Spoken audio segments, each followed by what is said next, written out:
Shadowhunters, Shadowhunters, Shadowhunters, hunt, hunt, hunt, hunt, hunt, hunt.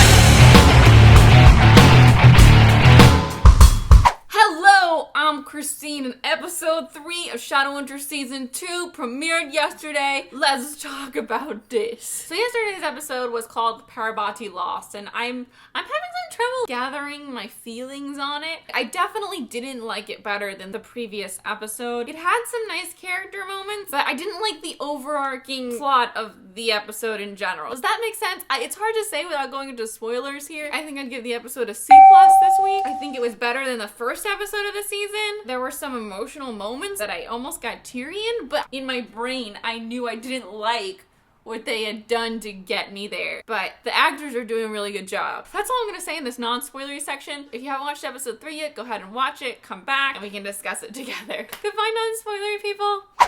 Okay, so we open on a flashback from when Jace just came to the Institute. So they're like 10, 11. I feel like this young incarnation of Jace is more like the Jace we know from the books than older Jace ever is. And we only see him for like 5 seconds. Alec is having target practice, and he's not hitting the bullseye. Jace walks in and he's like, well, it's all about confidence. If you believe you're the best, hits the bullseye. You are the best. Now, the next time we see them in a flashback, they're like, at least 16, 17 years old. And they're completely different actors. Your face doesn't drastically change between the ages of 17 and 22 or 21 or whatever age they are right now. He's not like 50. I don't understand. Why do we cast teenage versions of these 20-something-year-old people? Teenage Izzy?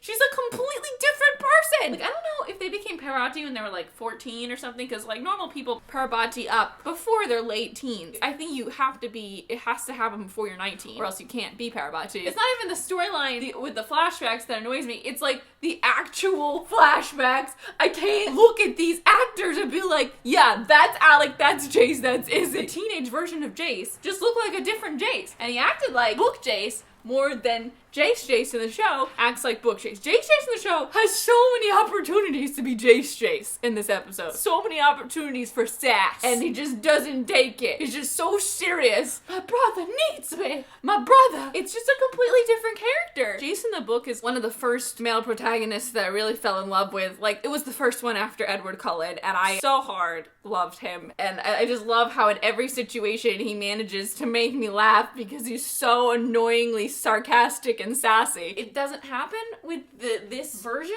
of Jace, because this version of Jace is all business. I think he's made like 1 or 2 jokes over the period of the entire show. We have that bar fight with Maya. Book Jace would be all over that shit with like dark, quippy humor. And there was none of that. And I don't know, maybe that's one of the reasons why I felt so unsettled in the episode, because there were so many pieces that felt like something I've seen regular Jace go through, and he wasn't there. It was like a different character going through it that was pretending to be Jace, you know? And it's just like TV Jace is so different. And that was confusing me because like we have flashbacks where like TV Jace is kind of acting like Jace from the book a little bit. We have the introduction of Maya in this episode. I think the actress did a great job. I just feel like all the fights that we've seen thus far in season 2 look great. Like they look super cool, but the beginnings, like the way they're instigated feels forced. Everything's fine, and then all of a sudden, no, we're gonna fight!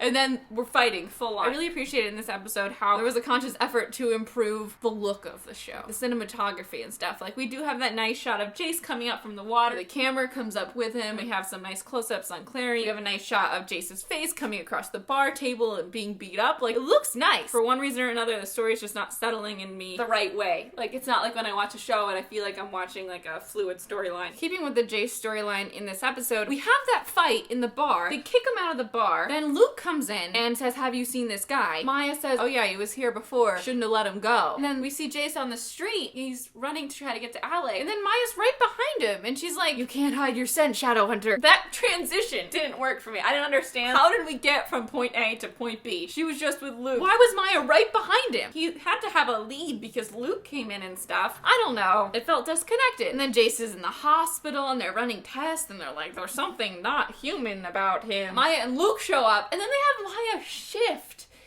in the hospital. I like that we saw this like gross shape-shifting thing that happened, but I don't like that it happened in the hospital. I feel like that's against the law. I don't know. I can't remember. It just felt un-Maya. I don't know why we're chasing him in the hospital as a wolf when you could just chase them as yourself. And I really liked Izzy in this episode. I loved seeing her training as a teenager. I wish it was just Izzy though, dressed a little younger. Like that's the thing that they can do. They can make actors look younger. Different clothes and different makeup and different hairdos. I just wish you would do that. We don't need to cast every age. We have Izzy, she's 20 now. We don't have to cast a different Izzy for 19-year-old Izzy and 16-year-old Izzy. They're in their 20s. Dress them down. But I thought that was so cool. To see her practicing with the whip, putting out the candles, that was awesome. And then to see her use the whip in this episode on the werewolf was really cool. To see her take charge and be like, I could save Jace and I could do that. In the Institute, she's there with Magnus and Alec, and Aldertree put someone in charge of watching them. His name is Raj, and he's like, sorry, I'm just under orders. And she's like, shut up, Raj. And I just thought that was really funny. The delivery was great. I really enjoyed seeing Magnus go off on him, showing that he is very capable of kicking ass. Because you don't get that feeling from show Magnus. Book Magnus is another story. I liked seeing that dynamic, seeing Magnus really anxious about Alec and really trying to save him. I just don't like the fact that this Parabati thing put Alec in this situation, because it was just a very predictable storyline. When he got the stone and he said there was risk, it was like, okay, obviously Alec is going to almost die because he's using this Parabati ruin to find Jace. I feel like we've done this before. Like, didn't we do this last time? We did another weird Parabati tracking thing that was like dangerous for Alec. It's like we're reusing the same weird thing that you used again in the other Why? There is so much content in this book series. There's so much you can do, and we choose to do the same thing again. Of course, we couldn't leave this episode without a fucking shapeshift ruin. Every episode! Why? Delete the ruin! A big highlight of this episode for me was the Simon and Clary dynamic. We finally get back to the subplot of Simon and his family. They have this great scene where Clary tells him that she thinks he should be upfront and honest with his mom about what's going on in his life. Come out of the coffin? Are you kidding? They go back and forth, and